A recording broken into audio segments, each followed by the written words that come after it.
Hello everyone, आप सभी को गुड मॉर्निंग। एंड आज के इस वीडियो में जो है हम लोग सब्जेक्टिव क्वेश्चन आंसर को सॉल्व करेंगे। जैसा कि आपको पता है कि सब्जेक्टिव क्वेश्चन आंसर या ऑब्जेक्टिव क्वेश्चन आंसर का सीरीज़ जो है हम लोग दिन में 10 से 11 बजे लाएंगे एंड 6 बजे प्रतिदिन शाम को, इसका टाइमिंग है 6 बजे से 7 बजे शाम तक हम प्रतिदिन अपने यूट्यूब चैनल पर लाइव आ रहे हैं और इस लाइव में आकर आप सभी का रिवीजन करवा रहे हैं।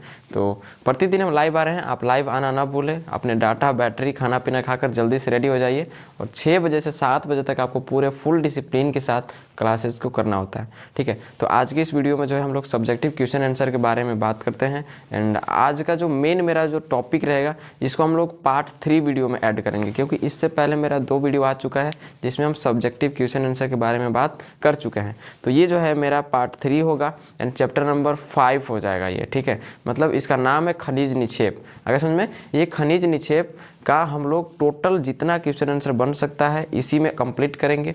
इसमें आता है मैग्नीय सांद्रण, मतलब कंसंट्रेशन वाला जितना क्वेश्चन है सब्जेक्टिव का इसमें बन जाएगा। इसके साथ साथ इसी में जो ऑब्जेक्टिव है उसको भी हम लोग फाइनल करेंगे। सो चलिए वीडियो को स्टार्ट करते हैं। तो देख सकते हैं चैप्टर का नाम है खनिज निक्षेप और इसके बारे में हम लोग आज क्लियर बात कर ले रहे हैं।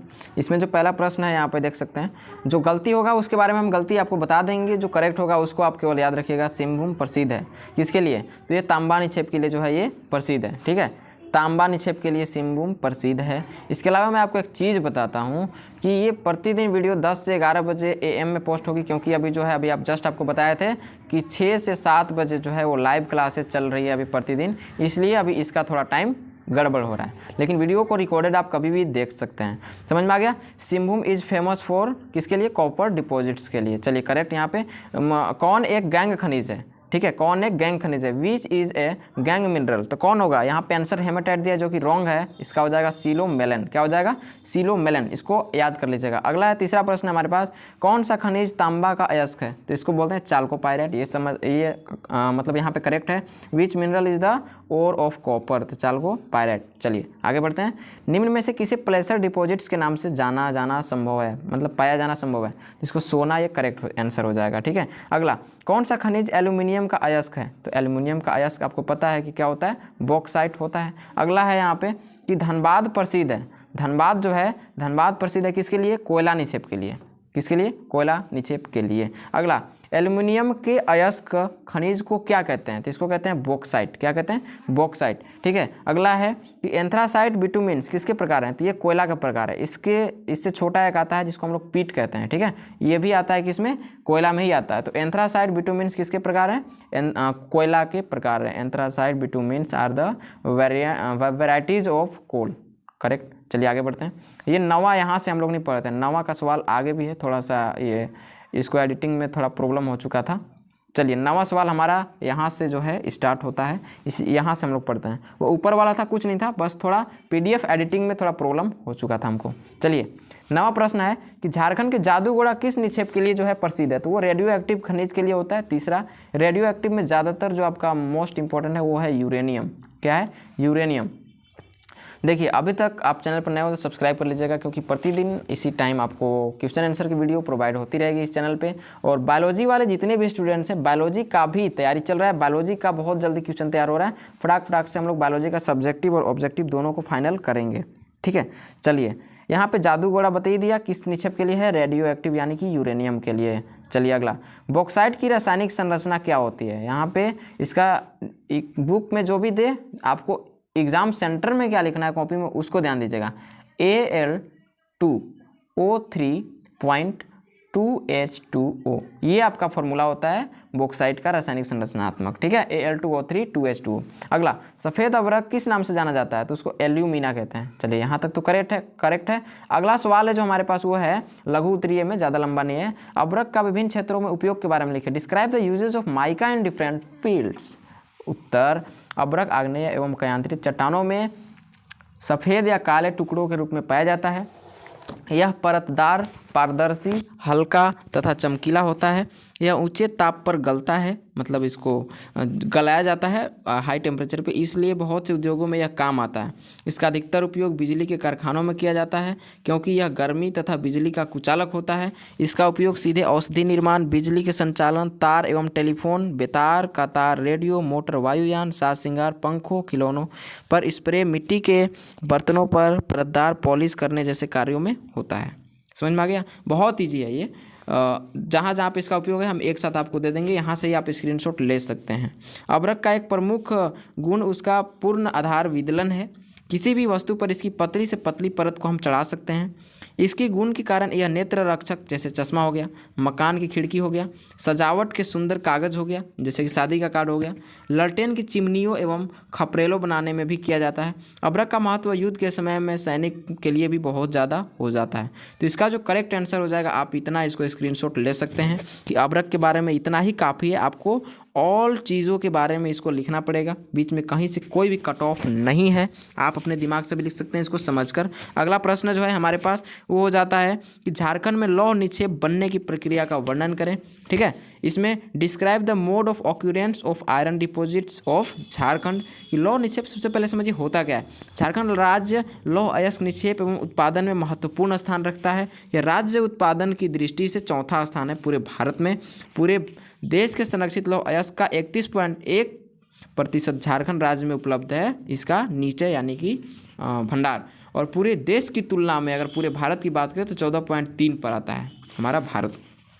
ठीक है, अगला है झारखंड राज्य में लौह निक्षेप की उपस्थिति क्या है। तो झारखंड में लौह अयस्क मुख्यतः दक्षिण पूर्वी भागों में केंद्रित है, जहां धारवाड़ियन निर्माण की लौह अयस्क की पट्टी पाई जाती है। लौह अयस्क की पट्टी मुख्यतः उड़ीसा के दक्षिण में हेमेटाइट, क्वार्टजाइट, फिलाइट, टप्स, लावा और चट आदि घोड़े की नाल की तरह स्थित है, जो सिंहभूम से 13 किलोमीटर की तरफ खुलता है। ठीक है, चलिए आगे बढ़ते हैं। इस क्षोभ में हेमेटाइट लौह अयस्क का संरक्षित क्षेत्र है। हेमेटाइट आपको पता होगा मुख्य है, इसमें 60% लोहा पाया जाता है हेमेटाइट में। ठीक है, अगला है इसमें जिसमें 5% से 50% लोहा प्राप्त होता है, लेकिन ये थोड़ा हमको डाटा गलत लग रहा है क्योंकि 5.5% से 60% तक इसमें जो होता है वो लोहा पाया जाता है। आप बुक में देख सकते हैं, ये बर्मा में थोड़ा सा मिस्टेक किया डाटा में। इस क्षेत्र में मुख्य लोहा खदान नोवामुंडी है।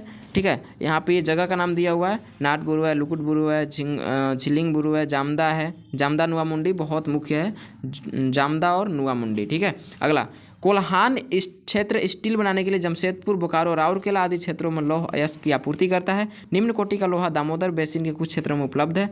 लौह पत्थर जो होते हैं धारवाड़, रानीगंज के क्षेत्रों में पाया जाता है। जो भंगूर होता है, भंगूर का मतलब होता है टूटना, वे क्या हो सकते हैं, टूट सकते हैं। अगला लौह अयस्क सिकेराइट के लिमोनाइट के रूप में होता है। सिकेराइट के लिमोनाइट के रूप में होता है। मैग्नेटाइट के कुछ अंश डाल्टनगंज के पश्चिमी भाग के रूप में भी उपलब्ध है। कुछ भाग बेसाल चट्टान के रूप में लौह अयस्क मिलता है। राजमहल की पहाड़ी में भी इसका भंडार है। दामोदर बेसी में लौह अयस्क झरिया में है। कोयला क्षेत्र झरिया कोयला क्षेत्र है। रानीगंज कोयला क्षेत्र में भंडारित है, मतलब वहाँ पर भी लौह अयस्क मिलते हैं, लेकिन बहुतायत में पश्चिम बंगाल के कोयला क्षेत्र उपस्थित है। लौह अयस्क किस राज्य में ज़्यादा पाया जाता है, तो पश्चिम बंगाल में हो जाएगा। किस राज्य में, पश्चिम बंगाल में। तो इसका जो है करेक्ट आंसर इतना आपको लिखना ही पड़ेगा। बीच में आप कट ऑफ करना चाहते हैं, इसको आप कट कर सकते हैं। ठीक है, ये यहाँ से इतना और इतना पूरा लिखना पड़ेगा। चलिए हम लोग आगे बढ़ते हैं। दीर्घ उत्तरीय है। पूरे सांद्रण विधि के बारे में थोड़ा सा ये टॉपिक थोड़ा सा लंबा होता है। ठीक है ना, टोटल चीज़ आप देखिएगा, टोटल समझ में आ जाएगा स्टार्टिंग से लास्ट तक। देखिए प्रश्न है हमारे पास कि खनिज निक्षेप के मैग्मीय सांद्रण के बारे में लिखिए। अब देखिए यहाँ पे केवल मैग्मीय सांद्रण को ही नहीं, यहाँ पे सभी प्रक्रमों का वर्णन कर दिया है, जिसके बारे में हम यहाँ पे आपको बताएंगे। Write about the process of magmatic concentration of mineral deposits. बहुत 5 नंबर में बहुत इंपॉर्टेंट है, बहुत इंपॉर्टेंट। इस वर्ष 2022 में पिछला साल भी पूछा हुआ ये प्रश्न है। ठीक है, खनिज निक्षेप सेल स्लेट का लेट मैग्मीय प्रक्रम का वर्णन करें। ध्यान दीजिएगा, मैं उन्हीं प्रश्नों को ले रहा हूँ बर्मा से जो मोस्ट इंपॉर्टेंट है और जो पिछले साल पूछे जा चुके हैं। आप ये कमेंट ना करें कि प्रीवियस ईयर्स के क्वेश्चन आंसर करवाइए, आप अपने से बनाने का प्रयास कीजिएगा। देख सकते हैं यहाँ पे खनिज निक्षेप का ये लिखना है आंसर हमें। आग्नेय सेल में प्राप्त होने वाले पहले आर्थिक महत्व के खनिज, आपको समझा देते हैं, समझ में आ जाएगा। ध्यान से समझिएगा एक बार फिर से। ठीक है, देखिए मैग्मीय कंसंट्रेशन हमको समझना है ना। आग्नेय शैलों में प्राप्त होने वाले आर्थिक महत्व के खनिज जो मैग्मा में अल्प मात्रा में क्रिस्टलित होते हैं, यदि किसी क्षेत्र में पर्याप्त मात्रा या आवश्यक सांद्रता में एकत्रित हो जाए तो इसे मैग्मीय सांद्रण निक्षेप का निर्माण होता है। मैग्मीय सांद्रण निक्षेपों में पाए जाने वाले खनिज मूलतः आग्नेय शैल के अवयव होते हैं। जैसा कि कल लाइव आए थे तो हम बोले थे कि मैग्मा से ही जो खनिज बनते हैं, मैग्मा लावा से, उसे हम लोग आग्नेय शैल कहते हैं। तो आग्नेय शैल के अवयव होते हैं। मैग्मीय सांद्रण निक्षेपों में सामान्यतः लोहा होता है, क्रोमियम होता है, निकेल, टाइटेनियम, तांबा के ऑक्साइड होते हैं या सल्फाइड होते हैं तथा प्लेटिनम, सोना, चांदी मूल धातु के रूप में भी प्राप्त होते हैं। इनमें से कुछ खनिज अयस्कों जैसे क्रोमाइट, प्लेटिनम खनिजों का निर्माण केवल मैग्मीय सांद्रण निक्षेपों से ही होता है। अधिकांश खनिजों की उपस्थिति विभिन्न विधियों द्वारा भी होता है। आग्नेय शैल में इन आर्थिक महत्व के खनिजों का क्रिस्टलन शैलकर खनिजों या पूर्व या बाद में भी हो जाता है। देखिए यहाँ कहने का मतलब है कि आग्नेय शैल कठोर होता है। इसमें जो पूर्ववर्ती शैलों के जैसे कि क्या बोला यहाँ पे कि उनका निकालना, क्रिस्टलन होना, मतलब क्रिस्टल मतलब रवादार, टूटना, ठीक है ना, ऐसे होता है बाद में भी। तो यहाँ पे डायरेक्ट निक्षेपण की बात कर रहा है यहाँ पे, तो वही है भूवैज्ञानिक क्रिया यहाँ पे लगेगी। तो ये आपको अभी नहीं लिखना है, इसको उतना नहीं लिखना है, बस आपको थोड़ा सा लिख देना है यहाँ से कि आग्नेय शैलों से प्राप्त होने वाले, यहाँ से लेकर आप यहाँ तक लिख सकते हैं। यहाँ से यहाँ तक लिखने के बाद आपको डायरेक्ट यहाँ पे लिखना है कि इन खनिजों के क्रिस्टलन को इसी विशेषता के आधार पर मैग्मीय सांद्रण निक्षेपों को 2 वर्गों में बांटा जाता है। ये 2 वर्ग आपको लिखना ही है, बाकी आप समझने के लिए इसे पढ़ सकते हैं। चलिए हम आगे बढ़ते हैं, इसका स्क्रीनशॉट आप ले लेंगे। आगे बढ़ते हैं। पहला जो हमारा यहाँ पे आता है, ठीक है, मैग्मीय कंसंट्रेशन को हम लोग 2 भागों में बांटते हैं, एक पूर्व और एक विलंबित, यानी कि एक अर्ली मैग्मेटिक कंसंट्रेशन और एक आता है लेट मैग्मेटिक कंसंट्रेशन। तो जो फर्स्ट जो अर्ली वाला है, इस विधि में हम आर्थिक महत्व के खनिजों का क्रिस्टलाइजेशन करते हैं। मतलब कि आर्थिक खनिज का जिसका उपयोग हम ज़्यादा करते हैं, मतलब घर में प्रतिदिन दैनिक जीवन में उसका उपयोग हम करते हैं, उस खनिजों को हम पूर्व प्रारंभिक मैग्मीय प्रक्रम में लेंगे, रॉक फॉर्मिंग में। खनिजों के रवाकरण से पहले होता है, खनिजों का रवाकरण से पहले होता है इनका रवाकरण। ये खनिज मैग्मा के ठोस बनने से बनते हैं। मैग्मा जब ठोस बनेंगे तब ये खनिज बनते हैं। इन्हें 3 वर्गों में फिर से हम बांट सकते हैं। पहला अर्थात शैलकर खनिजों को पूर्व बनने से पहले आर्थिक खनिजों के निर्माण की 3 विधियाँ हैं, ठीक है, इसको आप समझ सकते हैं। अगला है यहाँ पे प्रकीर्णन, दूसरा है पृथक्करण, तीसरा है अंतर निक्षेपण। तो प्रकीर्णन में क्या होता है कि भूपटल के नीचे मैग्मा के रवाकरण द्वारा आग्नेय शैल बनते हैं, इतना तो आप जान रहे हैं। इन शैलों में आर्थिक महत्व के खनिज जो पहले क्रिस्टलित हो जाते हैं यत्र तत्र बिखरे होते हैं। बिखरना को ही प्रकीर्णन कहते हैं, ठीक है ना। तो बिखर जाते हैं, यत्र तत्र मतलब संस्कृत का वर्ड है इधर उधर। इस प्रकार से बिखरे हुए खनिज क्रिस्टल यदि, ठीक है ना, इस प्रकार से जो बिखरे हुए, देखिए प्रकीर्णन ध्यान समझिएगा कि भूपटल के नीचे मैग्मा के रवाकरण द्वारा आग्नेय शैल बनते हैं। इन शैलों में आर्थिक महत्व के खनिज जो पहले क्रिस्टलित हो जाते हैं यत्र तत्र क्या हो जाते हैं, बिखर जाते हैं। इस प्रकार के बिखरे हुए खनिज क्रिस्टल यदि किसी स्थान में पर्याप्त मात्रा में हो और आर्थिक दृष्टि से भी महत्वपूर्ण हो तो यह निक्षेप मैग्मीय खनिज निक्षेप कहलाता है। इसका निक्षेप जो है मैग्मा से हुआ है। इस विधि के द्वारा हीरा, कोरंडम, क्रोमाइट आदि बन जाते हैं, ठीक है। अगला यहाँ पे इसका वितरण दिया है तो आपको वितरण लिखना ही नहीं है, वितरण से आपको क्या लेना देना है। मध्य प्रदेश के मझगांव पन्ना नामक क्षेत्र में दक्षिणी अफ्रीका के हीरो की उत्पत्ति, ठीक है, किम्बरलाइट नामक शैल में इस विधि द्वारा हुई है। आपको इसको लिखना नहीं है, एग्जाम्पल आप समझने के लिए लिख सकते हैं। या अगर आप ज़्यादा 5 नंबर वाला है तो इसमें जितना लंबा लिखिएगा उतना ही नंबर मिलेगा। इस विधि द्वारा बने निक्षेपों का आकार भित्ति डाइक होता है, पाइप होता है, स्टोक होता है के समान होता है। इन निक्षेपों में क्षेत्रफल का मैग्मीय निक्षेपों की तुलना से अधिक होता है, ठीक है। तो आपको पता चला क्या क्या लिखना है। इसमें से अभी जस्ट हमने टिक किया था कि आपको यहाँ से लेकर यहाँ तक लिखना है, ठीक है। इसके बाद यहाँ से लेकर यहाँ तक लिखना है, आप स्क्रीनशॉट ले सकते हैं। फिर यहाँ से लेकर इन दोनों को लिख लेना है, इसको भी आप स्क्रीनशॉट ले सकते हैं। आगे बढ़ते हैं। तो पूर्व ये था, इसमें ये और ये प्रकीर्णन भी आपको लिखिए देना है, यहाँ तक केवल प्रकीर्णन लिखना है, इसके वितरण हमें नहीं लिखना है। पृथक्करण के अंतर्गत क्या होता है, सेजरेगेशन इसको कहते हैं। मैग्मा के कुछ विशेष अवयवों का एक जगह इकट्ठा हो जाना पृथक्करण कहलाता है।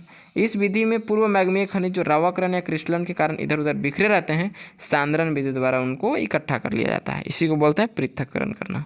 ठीक है, मतलब कि जो पृथक्करण में जो प्रकीर्णन में, जो प्रकीर्णन का मतलब होता है बिखरा हुआ, तो जो बिखरे हुए थे, ठीक है ना, उनको इकट्ठा कर लिया जाता है किसमें, प्रकीर्णन वाले में। ठीक है, चलिए इकट्ठा हो जाते हैं। अब क्रोमाइट का निक्षेपण इसी विधि से होता है, बस आपको इतना ही लिख देना है, इसके आगे आपको नहीं जाना, आप पढ़ सकते हैं समझने के लिए। इस प्रकार के खनिज मैग्मा के क्रिस्टलन के प्रारंभिक अवस्था यानी कि इनिशियल स्टेज में क्रिस्टलीकृत हो भार के कारण नीचे स्थान में जमा हो जाते हैं। इस निक्षेपों की आकृति छोटी तथा मसूराकार व लेंस के समान होती है। ये कभी कभी समांतर परतों में पाई जाती है, जैसे उड़ीसा क्रोमाइट हो गया। आपको एक चीज़ हम बताते हैं, आपके ना 12th क्लास के कोई होगा सांद्रण विधि, सल्फाइड अयस्क का सांद्रण किया जाता है फेन प्लावन विधि में, ऐसा कुछ है ना, सल्फाइड अयस्क का, ये सब भर्जन निस्तापन, ये सब विधि है। तो ऐसा कुछ विधि है, उस चैप्टर में आप उसको पढ़ लेंगे। ठीक है ना, कि किसमें उसका जो है किस विधि द्वारा सांद्रण किया जाता है, जैसे फेन प्लावन विधि था, ऐसा कुछ था ना, ये सब आपको पढ़ लेना है। आगे जो है हम लोग पढ़ेंगे अंतःक्षेपण, ये क्या है, इसको इंजेक्शन कहते हैं। ठीक है, इस विधि में क्रिस्टलों के पृथक द्वारा किसी स्थान पर सांद्रण एवं उनके किसी स्थान पर अंतःक्षेपण से खनिज प्रारंभिक संचयन के स्थान पर नहीं रहते, ये अतिथि या होस्ट रॉक्स या आबद्ध करने वाले सेलों में प्रवेश कर जाते हैं। ठीक है, आगे उदाहरण आपको नहीं जाना, केवल इतना आपको लिख देना है। चलिए उदाहरण हम पढ़ेंगे भी नहीं क्योंकि लेट होगा। विद्वान का बात है, स्वीडन, ठीक है ना, स्वीडन का ये कहा गया है, इसको आप पढ़ सकते हैं स्क्रीनशॉट लेकर। हम इसको नहीं पढ़ेंगे क्योंकि इसको पढ़ाने में और समझाने में लेट होगा। ठीक है, कॉनकॉर्डेंट का मतलब भी आप समझ लीजिए, थोड़ा सा एक क्वेश्चन पूछता है, चलिए पढ़ा ही देते हैं, कोई दिक्कत नहीं। स्वीडन के किरुना का मैग्नेटाइट निक्षेप, इन निक्षेपों का स्थानीय शैलों से संबंध अनुअस्त्री यानी कि कॉनकॉर्डेंट अथवा अनुअस्त्री डिस्कॉर्डेंट होता है। ठोस क्रिस्टलों का सेल में प्रवेश नहीं हो सकता। इन ठोस क्रिस्टलों का अंतःक्षेपण किस प्रकार संभव हुआ होगा, इन संबंध में विद्वानों का में मतभेद है। ठीक है, तो इसको आपको नहीं लिखना है उतना ज़्यादा, इसको पढ़ना भी नहीं है उतना। ठीक है, तब बता दिया अंतःक्षेपण इतना करना है। इसके बाद विलंबित, जो लेट था, लेट के बारे में आप जान लीजिए। लेट मैग्मेटिक डिपॉजिट्स में क्या होता है, विलंबित मैग्मीय निक्षेप का निर्माण मैग्मा के क्रिस्टलन के अंतिम चरण में अवशिष्ट द्रव्य से होता है। खनिज निक्षेपों की उत्पत्ति सिलिकेट खनिजों के बाद होता है। यह निक्षेप वितलीय और अधिवितलीय यानी कि हाइपाबैसल होते हैं। अल्पशिलिक सेलों के साहचर्य में पाए जाते हैं। इसका निर्माण 4 मुख्य विद्युत प्रक्रमों द्वारा होता है। ठीक है, विलंबित का पहला जो होता है अवशिष्ट द्रव्य पृथक्करण। ठीक है, इसमें क्या होता है, रेसिड्यूल लिक्विड सेग्रेगेशन में सामान्यतः मैग्मा का विभेदन से अवशिष्ट मैग्मा में सिलिका, क्षारीय पदार्थ एवं जल शेष बचे रहते हैं, किंतु अल्पशिलिक मैग्मा के साथ, ठीक है, अनार्थोसाइट बनाने वाले मैग्मा के विभेदन के उपरांत अवशिष्ट मैग्मा में लोहे एवं टाइटेनियम समृद्ध रूप से रहते हैं। ठीक है, इसमें पैलियोक्लेज फेल्सपार का क्रिस्टल पहले तथा पायरॉक्सीने, ठीक है ना, पायरॉक्सीने एवं लोहे के ऑक्साइड क्रिस्टल के अंत में बनते हैं। अतः अवशिष्ट द्रव्य शेष मैग्मा से पृथक होकर अयस्क निक्षेप में क्रिस्टलित होता है। इसके बाद आगे आपको इधर नहीं पढ़ना है, आगे उदाहरण आप इसका दे सकते हैं। और एक अवशिष्ट द्रव्य अंतःक्षेपण है और ये पृथक्करण था। ठीक है, इसके बाद ये खत्म हो जाएगा। ठीक है, ये लंबा है थोड़ा सा, इतना ज़्यादा भी आपको इसमें पढ़ने की कोई ज़रूरत नहीं है, लेकिन हाँ, हम मेरा काम है हमारा समझाना, हम पूरा चीज़ को समझाते चलेंगे। अगला, इस विधि में अवशिष्ट द्रव्य पृथक्करण की विधि द्वारा संचित निक्षेप पृथ्वी के इस भाग को विक्षेपों के कारण द्रवावस्था ही ऊपर स्थित सेलों में प्रवेश यानी कि अंतर निक्षेपित हो जाते हैं। ऊपर स्थानों पर दबाव कम रहता है, नीचे से लगने वाले दबाव के कारण अवशिष्ट द्रव्य का संचयन ठीक से नहीं हो पाता। ठीक है, आज का जो शाम का मेरा जो लाइव वीडियो रहेगा उसमें हम, अगर आप लोगों का कमेंट ज़्यादा रहेगा कि इसके बारे में आप बताइए तो हम बता देंगे। और इसको अभी पढ़ा रहे हैं तो इसका अभी, क्योंकि लाइव में अभी आग्नेय चट्टान कल बताए थे, आज और शादी और उसको बताना है, तो आज दोनों को उसको फाइनल करने के बाद कल के लाइव वीडियो में हम इसको फाइनल कर देंगे मैग्मेटिक वाला। ठीक है, पूरा फेस टू फेस समझा देंगे तो सही रहेगा। तो समझ में आ गया कि इस विधि में अवशिष्ट द्रव्य पृथक्करण की विधि द्वारा संचित निक्षेप होता है और पृथ्वी के इस भाग में विक्षोभों के कारण द्रवावस्था में ऊपर स्थित सेलों में अंतर निक्षेपित हो जाते हैं। ऊपर के स्थानों पर दबाव कम रहता है, नीचे से लगने वाले दबाव के कारण अवशिष्ट द्रव्य का संचयन ठीक से नहीं हो पाता। इस विधि के द्वारा निर्मित अयस्क पिंड अनियमित आकार के पिंड, सील तथा डाइक आकृतियों में के होते हैं। इस विधि के द्वारा मैग्नेटाइट, इल्मेनाइट, टाइटेनियम निक्षेपों का निर्माण अधिक मात्रा में होता है। उदाहरण आपको लिखना ही नहीं है। आगे बढ़ते हैं। अमिश्रणीय व द्रव्य पृथक्करण, ठीक है। इमिस्किबल लिक्विड सेग्रीगेशन, ठीक है। सल्फाइड युक्त या कुछ महत्वपूर्ण धातुओं का निर्माण इस विधि से होता है। लोहा, निकल तथा तांबा आदि की सल्फाइड 6 से 7% तक अल्पसिलिक यानी कि बेसिक मैग्मा में घुलनशील है। मैग्मा के ठंडा होने पर इन सल्फाइडों की अमिश्रणीय बूंदें भारी होने के कारण पहले से बने सिलिकेट खनिजों के चारों ओर मैग्मा कक्ष के तली में संचित या एकत्रित हो जाते हैं। सल्फाइड खनिजों का क्रिस्टलन सेलकारी खनिजों के क्रिस्टल के बाद होता है। आपको इसको इतना पर ही लिखना है, इसको नीचे नहीं लिखना है, ठीक है। चलिए आगे बढ़ते हैं हम लोग। इसके बाद इस विधि द्वारा जो है सोना, चांदी के तत्वों का पायरोटाइट था, चाल्कोपाइराइट था, इस सब का, ठीक है। इसका नोट्स जो है हम टेलीग्राम पे अपलोड कर देंगे फटाक से। अमिश्रणीय व द्रव्य अंतक्षेपण, इसमें क्या होता है? उपरोक्त विधि से सल्फाइड द्रव मैग्मा कक्ष के तली पर विभेदन एवं मैग्मा से शीतलन के कारण अत्यंत ये हो जाते हैं। यह अंतक्षेपित सल्फाइड तथा ठंडा होने पर अमिश्रणीय द्रव्य अंतक्षेपण निक्षेपों के कारण करता है। इसका कारण यह है कि अंतक्षिप्त द्रव्य को आसपास में ही जनक सेलों में खाली स्थान मिल जाता है जहां ठोस बनकर निक्षेपों को जन्म देते हैं। बस इतना ही, आगे ज़्यादा आपको लिखने की कोई ज़रूरत नहीं है। अब थोड़ा सा पढ़ लेते हैं मैग्मीय सांद्रण एवं निक्षेपण एवं संबंध। हम आपको क्या बोले थे कि कोई टॉपिक उठाता है उसके बारे में टोटल ये लिख ही देता है, ठीक है। हालांकि ये आपको एग्जाम सेंटर में लिखने की कोई आवश्यकता नहीं है। सेल संबंध, relation between magmatic concentration and rocks, कि चट्टानों में और इसमें क्या अंतर है। मैग्मीय सांद्रण प्रक्रम से प्राप्त खनिज अयस्कों एवं अनेक साधन के सेलों के बीच एक निश्चित संबंध पाया जाता है। प्लेटिनम केवल अल्पसिलिक सेलों यानी कि मैफिक, अल्ट्रामैफिक में ही मिलता है, जैसे नोराइट हो गया, पेरिडोटाइट हो गया, परिवर्तित उत्पाद हो गया, अल्टरेशन, ठीक है, प्रोडक्ट, ये सब। तो आपको इसको लिखने की कोई आवश्यकता नहीं है, आपको ये सब लिखना नहीं है, ठीक है। इसके बाद ये अर्थ स्पष्ट किया था। यहाँ पे लिखा है डायरेक्ट कि मैग्मेटिक सांद्रण द्वारा निर्मित, कि मैग्मेटिक सांद्रण करेंगे तो मूल धातु के रूप में हमें क्या मिलेगा? प्लेटिनम मिलेगा, आईडी मिलेगा, एयू, एजी, सीयू सब मिलेगा। ऑक्साइड के रूप में मैग्नेटाइट, टाइटेनियम युक्त मैग्नेटाइट मिलेगा, इल्मेनाइट मिलेगा, क्रोमाइट, कोरंडम, वुल्फ्रेमाइट मिलेगा। सल्फाइड के रूप में चाल्कोपाइराइट, ठीक है, पेंटलैंडाइट मिलेगा, पिरोटाइट मिलेगा, बोर्नाइट मिलेगा, मोलिब्डेनाइट मिलेगा, रत्न पत्थर, हीरा, गार्नेट, पेरिडोट मिलेगा, ठीक है। इसके हिसाब से हमारा आज का ये क्लास ख़त्म होता है। ये थोड़ा सा वीडियो था, ऑब्जेक्टिव आप फाइनल कीजिएगा, सब्जेक्टिव आप अपने से बना लीजिएगा। लेकिन हाँ, आप बोले या ना बोले, मैग्मेटिक वाला जो है हम वीडियो पक्का लाएंगे, मैग्मेटिक वाला वीडियो, लेक्चर वीडियो पक्का लाएंगे। चलिए मिलते हैं किसी वीडियो में, तब तक के लिए जय हिंद।